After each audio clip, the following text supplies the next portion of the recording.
नहीं, दो चीज़ें हैं ना सर। झूठ पे लोग जो है आटा बेच देंगे, नमक बेच देंगे, झूठ के सहारे अच्छे डालडा घी को देसी घी में बेच देंगे। सुन लीजिए मेरी बात, आप मुझे लगता है सवाल को दिल पे ले गए, शायद दिल पे मत लीजिए। मैंने इसलिए कहा कि जब आपके पास कोई चीज़ रिटन फॉर्म में हो और जब आप उसको झूठ बोलने लगें, मैं उस झूठ और मक्कारी फरेब की बात कर रहा हूं कि अगर किताब में बात ये लिखा है तो जो बात बताओ, जो किताब में नहीं लिखा वो तुम बता रहे हो। कुरान मजीद में कहां लिखा हुआ है भाई कि हिंदू लड़कियों को फंसाओ, उनका धर्म बदलो और अपनी गिनती बढ़ाओ? ये कहां लिखा है? तो अगर नहीं लिखा तो क्यों कर रहे हो? फिर कुरान का हवाला क्यों दे रहे हो?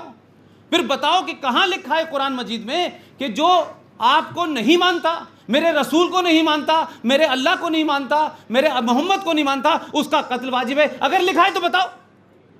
अगर लिखी हुई किताब के साथ झूठ बोल करके पूरी दुनिया में तुम अपनी कोई चीज खुंदक पूरी कर रहे हो, दुनिया को बिगाड़ रहे हो, तो मुझे बताइए ना अल बगदादी का इस्लाम क्या है? अगर अल बगदादी गलत कर रहा है तो कौन रोकेगा? पुष्पेंद्र नहीं रोकेगा। इस देश के 20 करोड़ लोगों को जा करके अल बगदादी के खिलाफ आवाज उठानी चाहिए, जाकिर नाइक के खिलाफ आवाज उठानी चाहिए।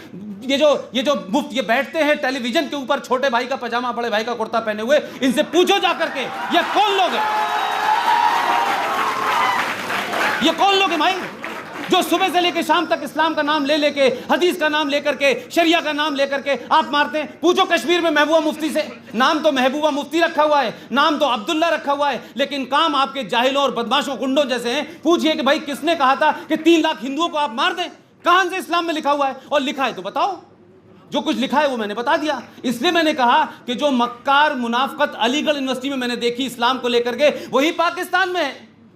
और भारत के अंदर इस्लाम कुछ और है, सऊदी अरब में कुछ और है। आपको मालूम है कि इस्लाम में कब्रों का कंसेप्ट नहीं है।